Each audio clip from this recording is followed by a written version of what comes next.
I'm so excited for this conversation. I mean, you and I do think that there is a connection. Maybe it's because our charts are so dang similar. Maybe it's just a soul thing. I don't know, but I'm so excited to have you here. Oh, that makes my heart happy. I love that soul connection and the charts, or maybe it's a yes and really on the charts and the way that we kind of want to shift the world and the way that we be in the world is kind of connected in some way. So I love that you said that. It makes my heart happy. Love it.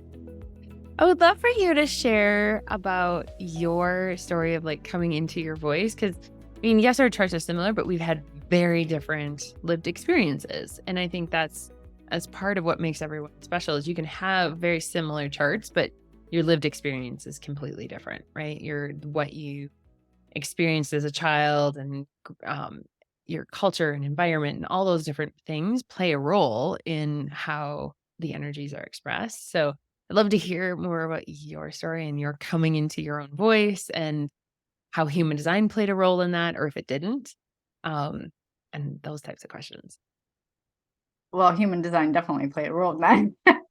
Definitely. But it was kind of like an ever evolving type of thing where I wasn't aware of it at that time. Um, and the experiences, yeah, I truly feel like we come into this world with a certain thing that we're here to learn about. When I go deep into my chart, I realized everything in my chart had to do with support or lack of support.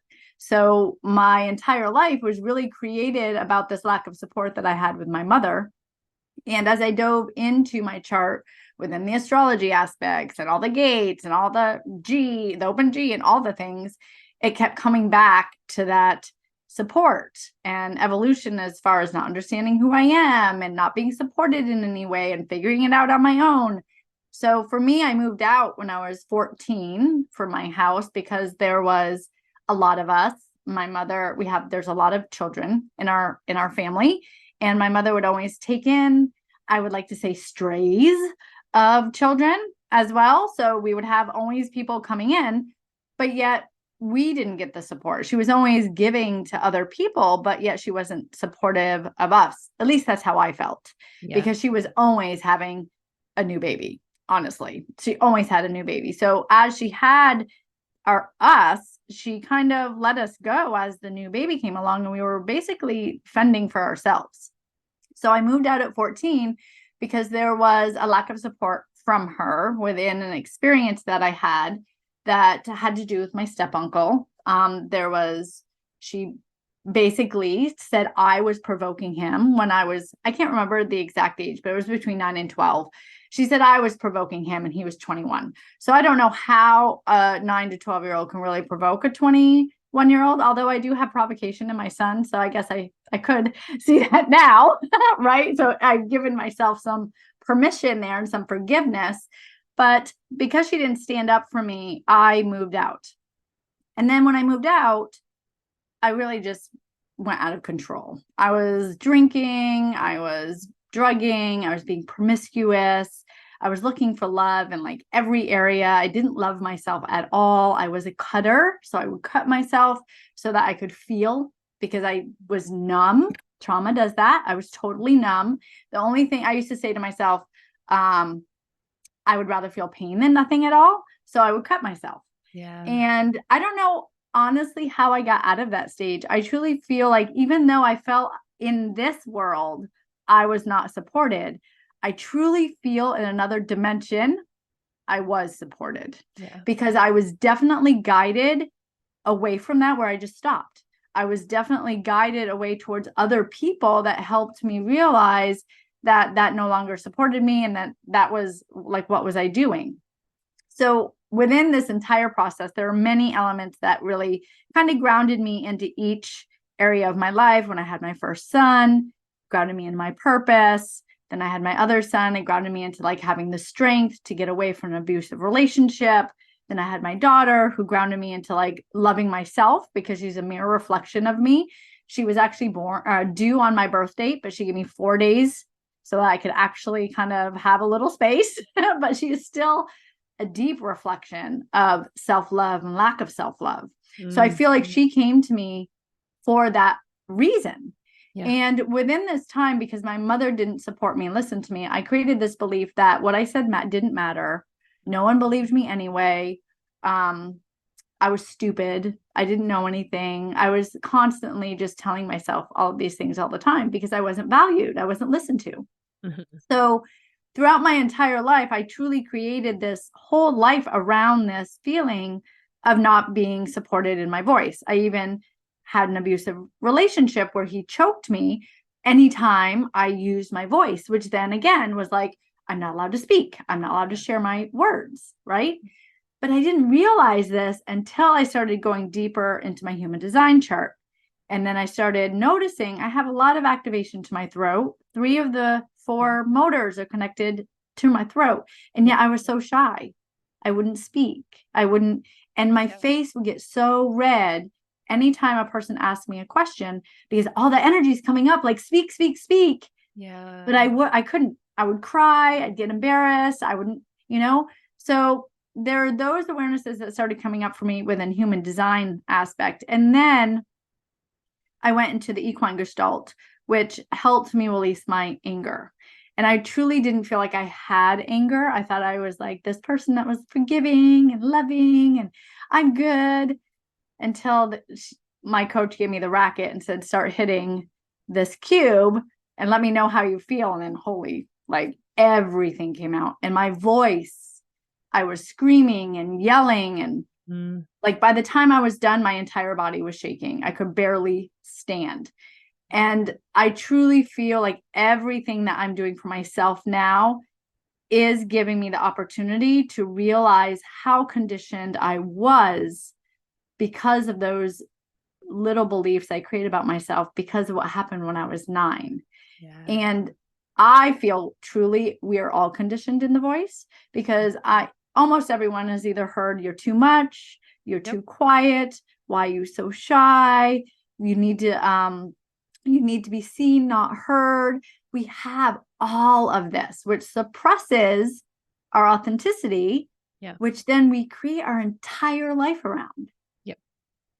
So I feel honestly that when you look at your human design chart, and even people I've worked with, I ask them this question, and every time I get tears, who would you be if you did not have that belief?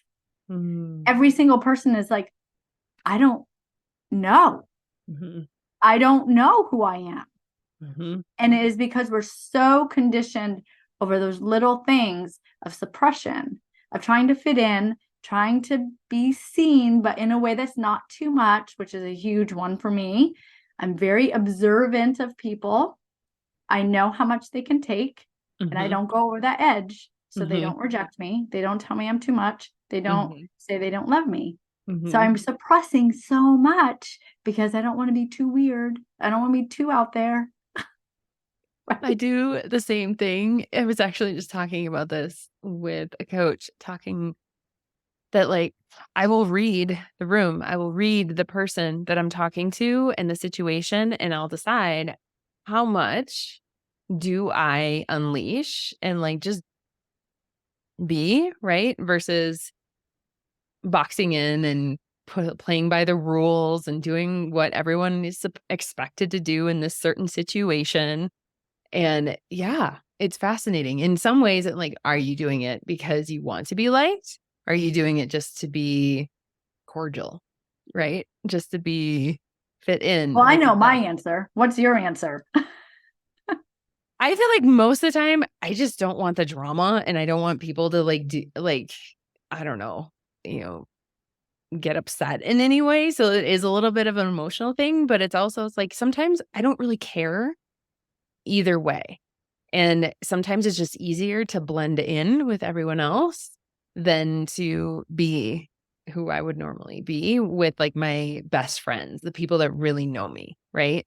It's just easier just to like be that surface level person that's agreeable. I get that.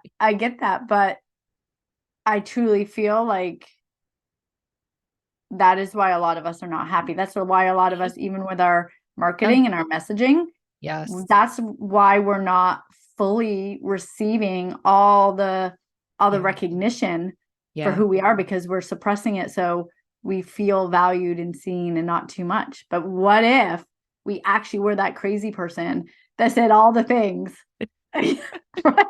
Yeah, Because I'm totally. getting there. So Totally. Yeah. I am totally with you. And I mean, I feel like every time I talk to you, I'm like, oh, I could definitely open myself a little bit more. well, it's a good thing that we're going to be doing these podcasts then because you guys are in for a treat. In for it. So excited. Well, you do. You have a way of being yourself, but it's never like I've never felt like it was in my face or it was too big or too much either. And I totally relate to that being too much, being just too big of an energy, right? I feel like in my early 20s, I was a lot more outspoken. I would I'd unleash on people and just, and then had several people in my life that were like, no, pull it back. You don't need to be that way. You don't need, and it was all in from the best of their intentions, but it silenced a little bit and made me feel like maybe I should control myself more. I am too unhinged in some certain circumstances. That's very interesting that you said control because someone said that to me the other day. I was talking to someone about like using my voice and like with my relationship. There's a lot of stuff happening with me in my personal relationship with my partner. And our relationship is not normal. It is not what a lot of people would think was normal. But we've made that decision. But yet there's still a little bit of control. And someone asked me, like, well, why are you controlling the outcome of it and doing it in a way that's more peaceful? And I said, well, because my daughter. I don't want this chaos to affect my daughter because that was my life. I was affected. I lived in chaos all the time, and I'm here to protect my daughter. So I have to do things in a way that is also mindful. You Mhm. know, you have to be mindful, but then it's also like, but that's not authentic either because you're controlling things for someone else. Ew. Yeah, that's oh man. Like I totally relate to that because I do, as a parent, feel responsibility for their experience in some way, at least helping them understand things and being a guide and not necessarily telling them how to whatever, but the way that we parent, the situations, or the life that we have designed, all is dictating their life experience. And it is. I don't see that as a bad thing per se, but it is something to be aware of for sure. Of like, are you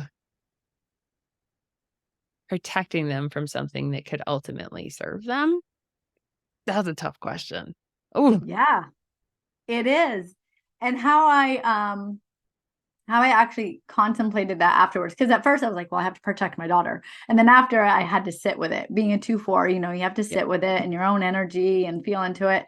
And I realized then, like, okay, I can protect her, but I also need to communicate with her. I can't hide things. yeah. So we're going to keep this space in a way that is secure because I didn't have a secure space when I was younger. I didn't have a grounded space.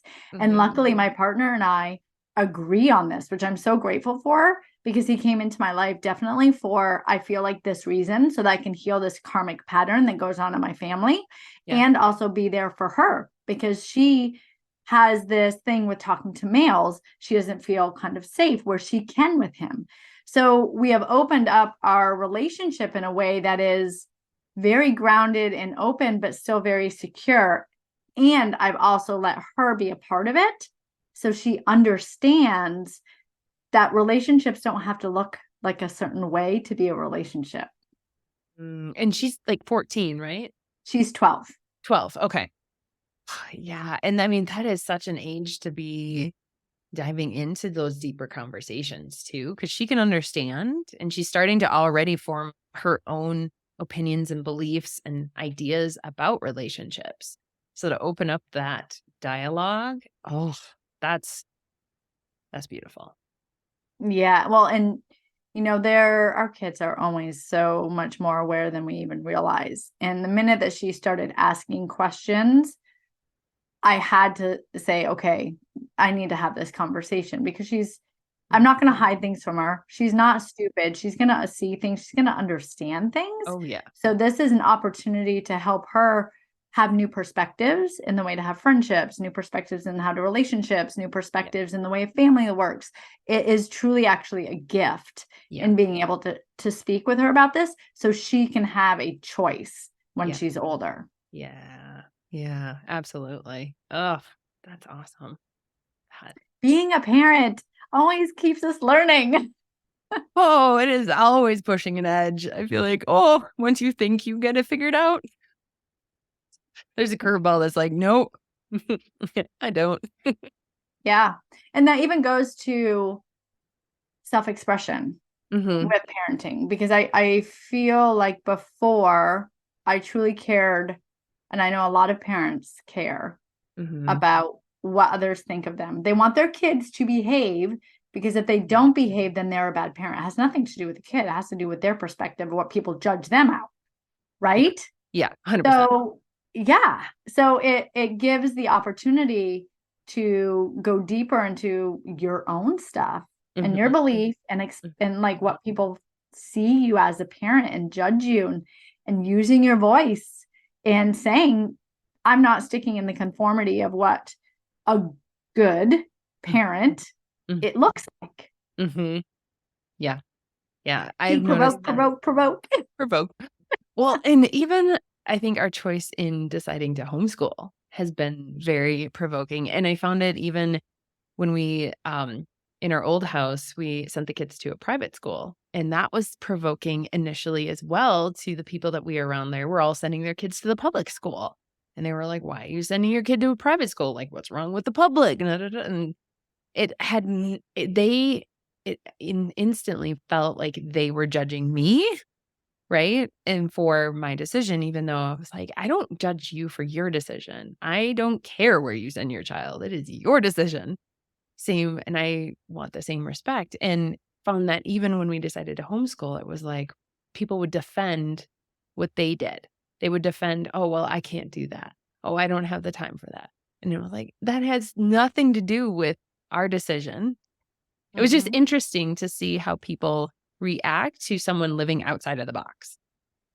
Yeah, that is a great point. And what comes up is usually their fears or inadequacies of what they're doing. Because I don't drink and I haven't drank for 6 years.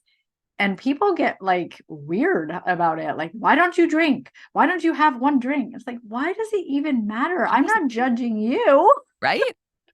Like, why are you drinking, alcoholic? Why? Like, why does it matter if I do or not? Exactly. But that goes to show why so many people stay in that conformity. Yes, it does. It really does, is because they are afraid of their own judgments, for one, because they're judging other people for living outside of the box. And therefore, like, I can't step out of the box. Holy crap. Like, what's going to happen to me if I do that? Right. Mm-hmm. And that does bring fears up too, because usually when you do step out of the box, there is a little bit of chaos. Things fall, people fall away, friends fall away.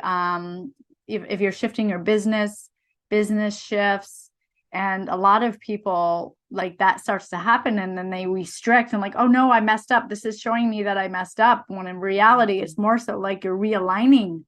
And you have to let things fall away so that you can fully step into like who you're here, that next evolution of who you are. Yeah. But most people get scared and they hold back and they stay the same and stay safe. But I've been doing this, like, I've honestly been stepping out of the box for consistently for over 6 months now. And let me tell you, so much has changed, but so many things have happened that are helping me step into my voice more, helping me be more bold, helping me understand myself more, and not really letting others keep me stuck or down. So it's a lot of messiness and it's overwhelming at times. But once you get to the place where it's like, ooh, something's falling away, something else is coming. What is it? It's all on your perspective. It is. It so is. And I know I felt that way where I stepped outside the box and went, oh my God, what happened? That was a really bad decision, or I feel like I made the wrong decision or whatever. But now it is more of, okay, I stepped out, the things are falling away. The things that were no longer serving me can fall away and something new can come in its place. Like you can't add more. You have to get rid of first in order to really fully express and be yourself. Yeah. Yeah. Do you feel like the word alignment, when people say alignment in their business life, all that kind of stuff, do you feel like people understand that alignment is not easy? No. Because alignment and realignment is messy. Yeah. I would say most people, and honestly, I think it's the messaging that's out there is just align to yourself and everything will be hunky dory and flow. I did not have that experience. I feel like it's been messy. It's been rocky and scary and kind of feels like I don't know what the heck I'm doing most of the time. And most people most people don't understand that things have to fall away before they can be in true alignment. Yeah. Kind of have to And a build lot it. of trust. Yeah. Yeah. Yeah. There has to be trust in that, and knowing that even though things are a mess right now and you don't know what's going to happen, that you are supported, Mhm. that the things that will show up for you in right timing, Mhm. that, you may struggle and things may be hard, but will move through it as long as you let yourself move through it and not hold on to things. Yeah. And not make the falling away mean anything about you, right? Not let it mean that you did something wrong or did it wrong, did anything wrong, or that you're not worthy or not enough or any of that. And just let it just be. It is what it is. Like allow the emotion to come up, come through, whatever it needs to be. My friend that I spent the weekend with, she's going through a lot. And I was like, just be with it. I know it sucks. And she has always, always, always had a great perspective of things are happening for me, not to me. And I told her that. And I was like, you're in the thick of it. And it's okay to be in the thick of it. Just be present in it. You'll get to the other side. Who knows what that looks like? I don't know what it looks like. You don't either. That's okay. Just be in the muck. Learn what you need to learn in this muck so that you can come out the other side and go, holy shit, I'm a whole new person for the better. Yeah. I totally agree with that. And that goes with your messaging too, because we came together because of human design and messaging and the voice. Yeah. And that's why we are doing these podcasts. Like there's going to be numerous, right? Where we just come together, have conversations, probably have people ask questions. I don't know. Oh, that could be fun. I like that idea. Yeah. Yeah, like have people like listen and have questions where we can respond to them because they're both Mani-Gens, Yeah. I love that. and just see what happens. And I know that we came together because you are on my podcast and we have a lot of things in common with our charts. So I want to ask you then, since you asked me about like the embodiment of the voice, because that's what I'm focusing on. What is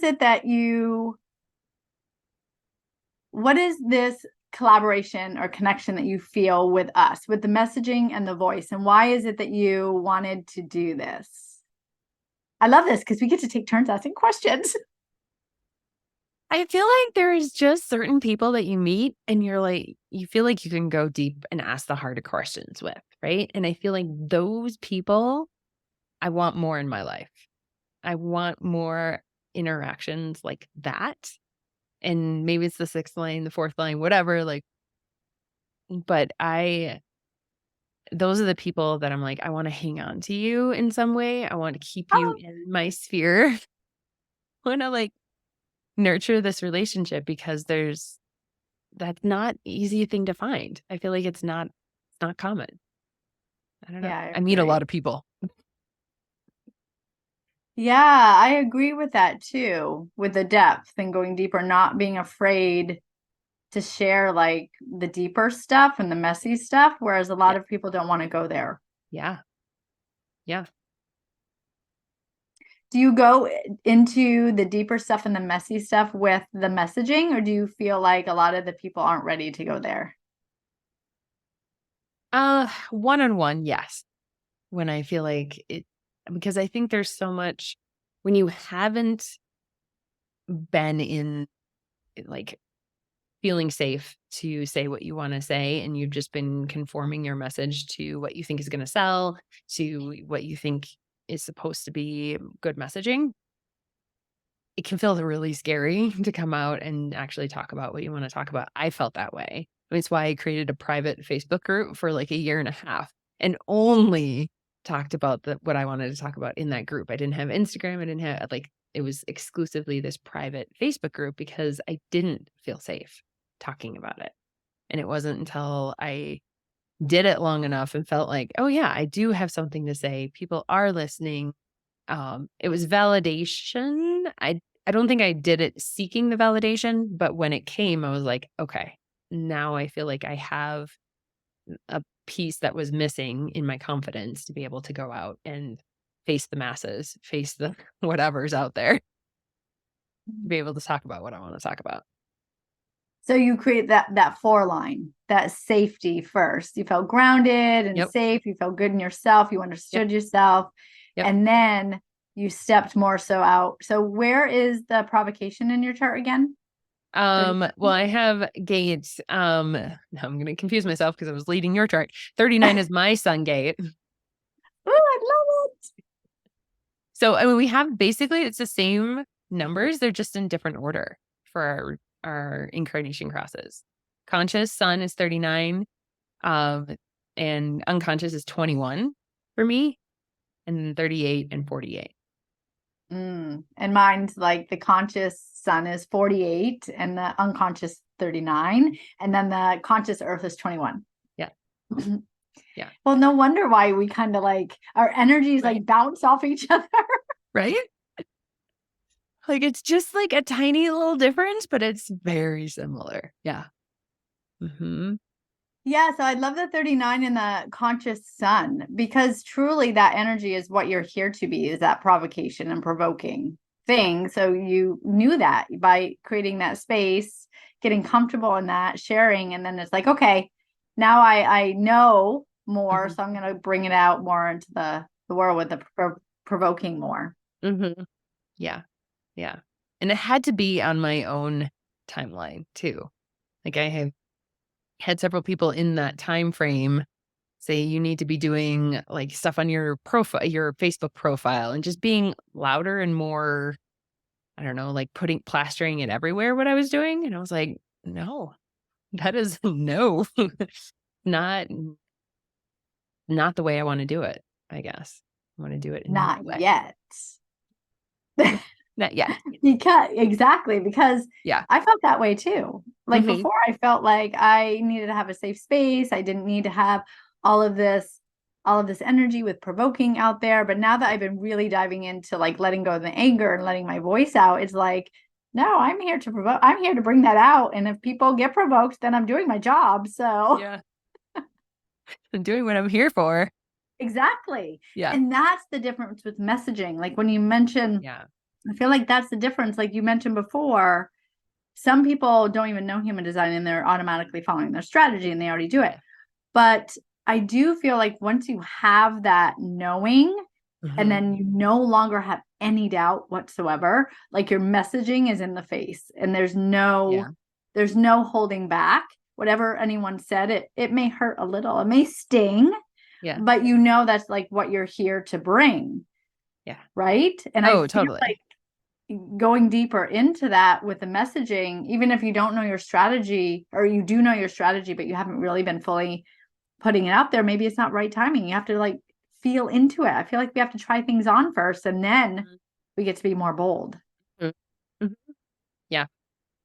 Get to filter it through your own awareness, right? And I think as with anything in human design, filtering it through your own awareness. Do you feel like that's true or not? Are you ready to be there? Are you ready to really talk about that? If you're not, that's okay. Mm-hmm. Yeah, I All agree been on there. that. Yeah. Mm, we have so much to talk about. Um, I want to know, what has been the hardest part of stepping out? Like, you talked about like lovability, but what has Mm. been like the scary, almost like it's not the scary part that you think is going to happen. It's almost like the hidden benefit of staying small Mm-hmm. and not using your voice. The first thing that came, I've been going through a lot right now with the being too much. Um, I've noticed that in, like I mentioned before, I would observe. So I knew what people could take, right? So I Mhm. wouldn't be too much. So that I Mhm. was loved and Mhm. valued and seen for who I Mhm. was. So the too muchness is still a lot because I am afraid when I say too much, people are just going to be like, what the hell? Like, what is going on with you? Like, you're going through a midlife crisis. That's what I'm afraid of. And it's like, well, maybe that is like when people get to a specific age, they start to say, you know what? I'm sick of pretending. I'm sick of Yeah. wearing these masks. And then Yeah. maybe that's what the midlife crisis is truly like being authentic and no longer caring what anyone thinks, right? Yep. So I am definitely still afraid of people lashing out and Mhm. kind of rejecting me and telling me that I'm crazy, Mhm. basically. Like, you know what? You're crazy. You're too much. You're way out there. Why are you being too much? Those are the things that still come up for me. And sometimes there was a person, I think it was about a year ago, that said to a colleague of mine that I triggered her. And at first I was like, it hurt me because it's like, I didn't want to trigger people, but now it's like, yes, I want to trigger people because that's something, right? Yeah. It means there's something there.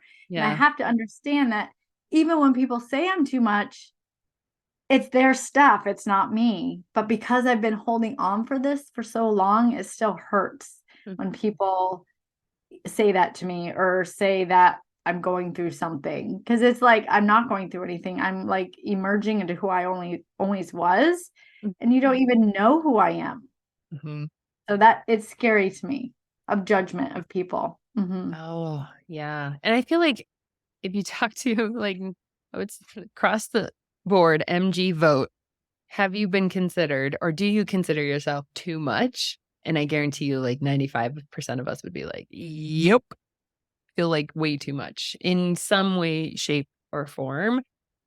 Mine has always been if I speak up, if I talk and just like be myself, that I am an idiot, that I'm stupid, that somehow I'm not smart enough. I don't even know where that comes from. I'm sure it's from childhood.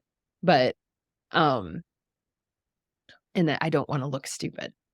So if I Mm. keep my mouth shut, I can't look stupid. Well, that's the 48 Mhm. inadequacy, not knowing enough, Yep. Yep. right? Yep. Yeah, and that I love that you brought that up too because that even goes deeper in the too muchness is of the depth that we can go into. Like some of the things that I'm studying right now, people would seriously think I'm crazy. Like, what the heck are you even thinking about? Right? Like, you're Oh, so woo. I love conspiracy theories and like not that I believe most like you're generally not, but they're so fascinating to me to go like how someone can go so deep down a rabbit hole. It's fascinating to me. Yeah. Yeah. And then people I feel like that don't go deep kind of like think we're weird. Yeah. And that's a huge thing for me. I've always been attracted to people that are different. I've always been like, oh my gosh, I'm so like I admire you for walking around with a rat on your shoulder. You know what I mean? Like I've always loved people that were not afraid. And now I know it's because Yeah. I was I'm one of those people. I'm Mhm. seriously one of those people that go deep into the things that are different, that Mhm. is attracted to the darker side of things. And I couldn't do that because I felt like people would think I'm weird. Like I'm studying right now galactic astrology on how our past lives, we jump through portals and aliens. I mean, there's so much that I'm studying right now that people would think like, oh my gosh. Love it. So I think that's a little bit of the too muchness too. Be like, Like, you're crazy. right, exactly. It's so funny. Mhm. I, projectors really call that out on you, because my daughter-in-law, she's a projector. And at Christmas, I forgot what game we were playing. We're playing this game. It had to do with like talking about planets and extraterrestrials. And like they had to pick who would it be. And it was me. And she's a projector. And at first I was like, what? What are you talking about? Like, because I hadn't even found galactic astrology yet. And yet she, as a projector, Yep. called that out last year. And I'm Mhm. just putting that together right now. Like, Yeah. she saw that Mhm. before I even saw it, which is just gives the brilliance of the projectors. Yeah. Oh, yeah. Mhm. Yeah. I love that. I know, I told you. I'm a little, see, and then I say I'm weird. It's like I'm too much, too much. Right? And what is even weird? What is like, what is normal? And I was reading, it was a parenting book, and it was talking about left brain, right brain, and how school, especially K through like 6th, 7th grade, is really set up for left brain. It's very memorizing, consecutive, it's structured, right? But if you're right brained, you don't do well in that environment, especially if you're very much right brain. There's kind of a spectrum Mhm. from right to left. But if you're very much right brained, like you're not going to do well with memorizing. And I very much right brained. I don't memorize. I don't care. I want to know why I don't, like, how can I apply this to my life? What does it mean for my life? Give me some application like that versus just memorize these things and you're going to be smart, which is probably why I never felt like I was smart because I can't memorize, nor do I Makes see the sense. point in memorizing anything. Yeah. Um, And it was fascinating because she said in the book that most, let's see, it was like 30% are very, very right brained. Another 30% of kids are kind of in that middle spectrum, more in the middle, but leaning on the right. And so that's 60% of the kids that are leaning on the right side, some more heavily than others, but yet our entire school system is set up for left. And like how much we are labeling kids because that their brain just works different. Like, and I've heard that argument so many times about ADHD and autism and all these things that we're labeling them because their brain just thinks differently. They're not weird. They're not abnormal. Like it's just different, right? And I don't know. It's fascinating to me, and it makes me really mindful of how I am schooling my kids as MGs and allowing them to one, my daughter is definitely very right brained, and my son is probably more in the middle, but leans towards the right, I think. But Do you how notice if it has to do with the ajna? um let's see, my daughter is defined in the ajna and my son and I are not. Okay. So I'm Um wondering if it has to do with the circuitry, like I going thought through that there. too, that like if you are really good with numbers and putting things together that you would be defined.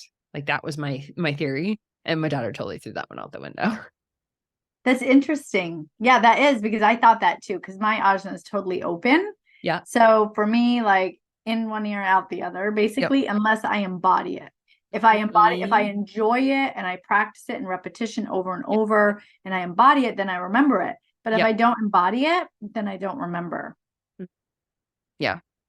Mine is more, it's like it's tied more to an emotion, which is interesting because I'm undefined in emotions too. That if I'm excited about learning about something or there's like a reason or I don't know, there's more emotion attached to it, the more I'm to remember the lesson versus if it's just like a math problem and you have to figure out this problem. I don't care. But if that means that if I have to solve that problem to save my family or something like that, like it's tied to an emotion, like something is going to happen. Now I can like, okay, how do I figure this out? I can figure it out. I'm smart. I can do this. But if it's just, meh, because no. Yeah, it's like, why? Why? That's what I always do. I'm like, what's the point? Like, am I going to use this? My daughter tells me that all the time. She's like, why? Why? What's the point? And I'm like, you're echoing my sentiments my entire school life. Why?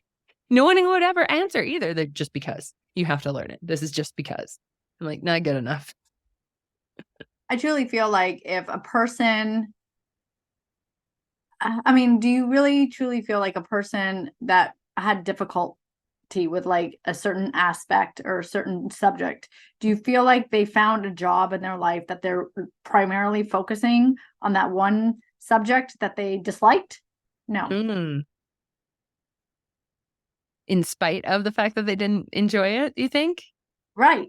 Unless they were conditioned to because their parents pushed them, right? Conditioning of, oh, Yeah. you want to be a doctor, I need you to do this, Mm-hmm. rather than finding something that really lights them up. Yeah.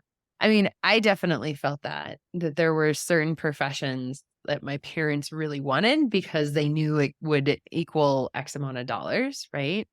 I loved photography and I loved drawing houses as a kid. And they pushed me towards architecture because that was going to make money versus being a photographer, which was artsy and you never know. And who knows where you would go. Yeah. Like, let's do the architecture route. That's the safe route. Right. Even though there wasn't really like, yeah, I enjoyed doing that, but that doesn't. And here's the thing that I've learned about MGs too, is just because you love to do something doesn't mean that you should do that thing as a profession. Especially MGs. Especially MGs. Especially. Because we love so many things. We love so many things. And we are not destined to do all of them as a career. Forever. Nope. No. I mean, I think that's why I've been a personal trainer. I've been a yoga teacher. Mm-hmm. I've been a pranayama teacher. I've been, a meditation teacher. I've been a life coach. I've been like. Also, we're all in the same realm, at least. I went from architecture to photography to now messaging copywriting. Yeah, that's true. Yeah. It's like I was just gathering everything. You're just gathering it all and putting it together. I mean, kind of did that too, but you know what I mean? Like, I think we get so much pressure that somehow our passion is going to be the thing that we do. And I totally agree with the sentiment that whatever you're doing, you should have passion for and love it because you do spend so much time doing it. But just because something is a passion doesn't mean that it's going to be the thing that you do to make money. And also you could just do it for a certain amount of time. And then once it no longer is your passion, you can leave it. Yeah. Whereas in society, we're told, like I was a trainer for 20 years. I trained a lot of people. I was like really known for training, like even like footballer. I mean, I was trainer. Then it's like, it no longer fulfills me because it's just about the physical body and I want to get deeper.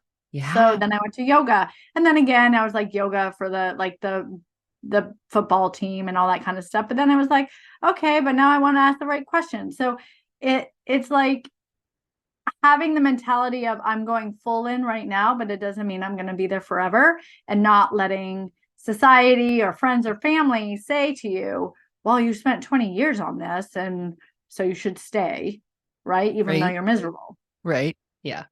And that even goes with messaging, I feel like. It does. Oh my gosh, yes. Oh, we could go down a whole rabbit hole with that. Yes, your messaging is going to change. Hands down, it's going to change. And I think this is why I've shifted into teaching people instead of writing for them, because your messaging change. You need to be able to do this on your own in at least the basic capacity. Because if you can't, you're just stuck relying on other people to figure out what your voice is. And that's not always an easy thing. You got to know it for yourself. You got to know what you want to do, what you want to communicate, what is the transformation of whatever you're creating is, be able to explain it to people and know that it's going to change in 6 months, a year, 2 years. Like, that's okay. And honestly, I feel like if it doesn't change, you're not doing your work. Yeah. Because if we're growing and evolving, Yeah. then we're going to change our messaging. We become more bold. We become whatever it is, it changes. So if it doesn't change, then that's a time for you to reflect on like, oh, I'm stuck because I'm not doing my work. Yeah. And I think generators, I've noticed, can do the same messaging longer than on most of the types. Most of us we're done after like one round. But generators can do it a little longer. And I find that their messaging just deepens. Like, it starts out a little more surface level, and they'll maybe turn that thing a little more passive. They don't really want to be in it as much after a few rounds, and they want to deepen it. And so they'll take the clients to another level deeper. Like, they're just deepening, I guess, in their mastery, which is what they're supposed to be doing. Yeah, like deconditioning the layers, going deeper into things. What Yeah. about projectors? What have you noticed with projectors and messaging? They bounce around until they find, and their system can be, I've found their system can be like human design is just their system, and that's what they want to dive deep on. Or it can be something that's like totally out of left field and something they've created from their own life. They pulled in yoga, they pulled in Reiki, they pulled in like all these different things, a little MG-ish, right? But it's laid out in a different fashion than what an MG would do. And once they kind of figure out what that system is, then they can go all in. But sometimes it takes time to find that. Yeah. I do also have a question about MGs because, we're all different, all the MGs. I really noticed people that have the 34, I feel like have a lot more hands in the pot, I guess. I feel like, because I don't have the 34, but I do have the 952. The 952 is it's a format channel. So this format channel really, it actually reflects my entire chart. Everything is through that lens of the 952. So for me, I feel like I'm sometimes not a full MG. I have a lot of activation to my throat, but I don't feel like I have that shiny object syndrome where I kind of like go all over the place. It's like I find something, I have the 48, I go deep for years and years and focus and deep and deep. And then as soon as I'm no longer excited, it's like, okay, time to move on. So have you noticed that with different types of MGs? Yeah, definitely. I mean, the 34, if you have that, it's definitely hands in every kind of pot all over the place. I have the 34. It's not connected to my throat, but I have the 34. Both of my kids have the 34 too. And they're very much kind of all over the place too and what they like. And yeah, I think the shiny object syndrome for MGs is tied very much to the 34. That's interesting that you have noticed that so much about yourself too. Yeah. Yeah, because I realized I would ask myself, because I'd be working with people and they jump from one thing to the other, and I would be like, I need to focus. Like, I need to sit and focus and go deep into this for like however long I need to. And then I'll move to the next, like maybe the next day or maybe half day later, I can really focus on something for a couple hours. I can't be like all over the place because it makes me feel like I'm all over the place. And I have a defined route. I have the 952. I really like to go deep and focus. And I always wondered why, like, I'm an MG, why am I not like that? But then I realized that it is a format channel, that the channel actually kind of is the whole lens. My entire human design body graph kind of reflects that. And that's how I am. So I do go deep. Yeah. Yeah. I love that. And I kind of bounce back and forth between the two. Like, I want to go deep, but I also, if I were to spend an entire day on one thing, I would feel like a failure that day.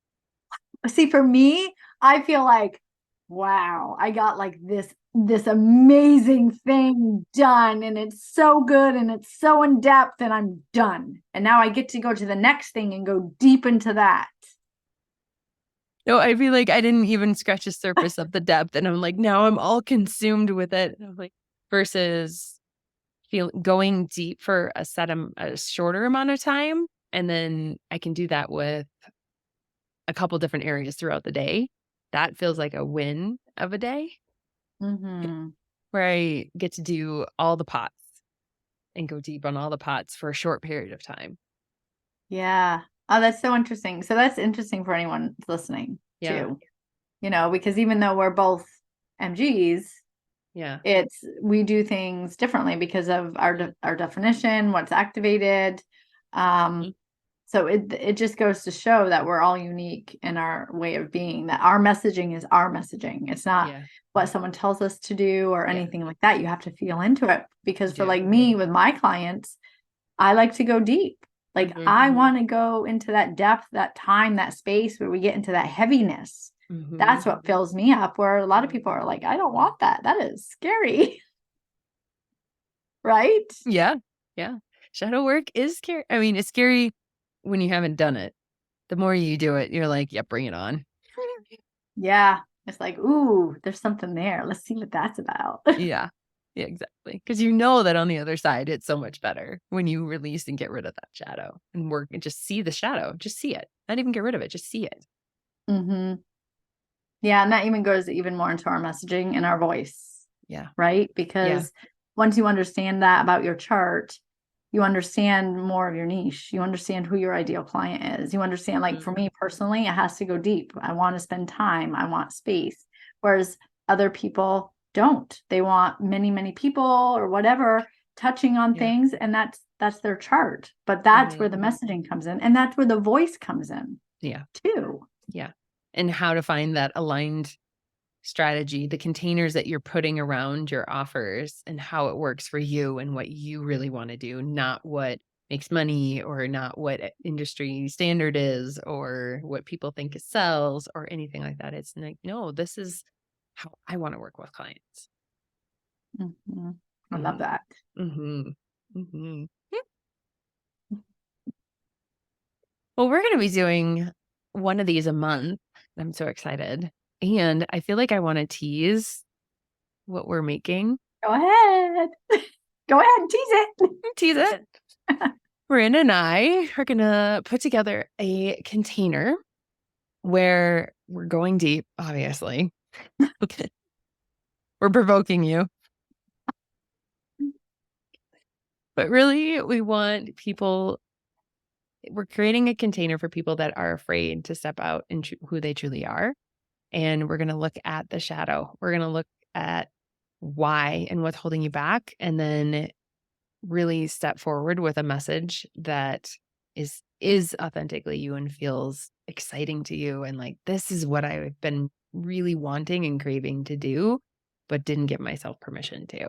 We're giving the space to we're holding space for you to be able to do that cuz it's not always easy. There is some shadow there and I think this collaboration between the two of us really helps people go deep in a way that I have never been able to do with clients, and I'm excited about being able to heal some shadow and really look at why haven't I been able to do this? Even though I know that I want to, but there's something holding you back. Yeah. Yeah, what this feels like is a little bit of a container where you have the permission and opportunity to go into the things that you were always afraid of before, because Yeah. whether people push away, Yeah. you're afraid to say it to people, you're afraid of reaction, you're afraid, like, is this truly me? These Yeah. beliefs. So we go into like the deconditioning. Where are you conditioned the most, and how you're expressing yourself? How are you not expressing yourself, and why?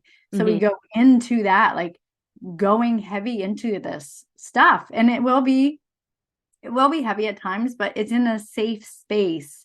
And I've done these containers and I'm doing these containers, and the magic that unfolds happens almost within the first week, because as soon as people start sharing those scary things and you're witnessed and you're uplifted and you're congratulating each other and you're not putting people down or making them feel bad for feeling a certain way, you start to realize how many times you've actually suppressed yourself. So this container is going to give you that space. And then we get to do all that work. And then we get to do the messaging so that you get to bring that out into the world. So I think it's going to be really magical. I think so too. It'll be so much fun. Mm-hmm. So that'll come out not till the first of the year, after the new year. But if you're, just let that percolate in people's minds, I think, right now. Yeah. And we are going to be doing a monthly podcast, right? So if you guys want to ask questions, definitely send questions either one our way. We can answer them. That way we can give you a little bit more insight of what we're doing, more of what you want to hear from us. We're doing this in a way because we're learning how to work with one another as well. So I love that you brought this up for us to do, because we get to know each other. We get to practice. We get to kind of be in each other's energy. And then we're going to get to create this container for everyone too. So this way you guys will all know us together. You'll know us, our energies together, and learn from us before we even really bring that container out into the world. Yeah, I love it. Go. All right. Well, Miranda, I'll see you next month. Yes. Thank you so much. Thank you. Can't wait. Bye, guys.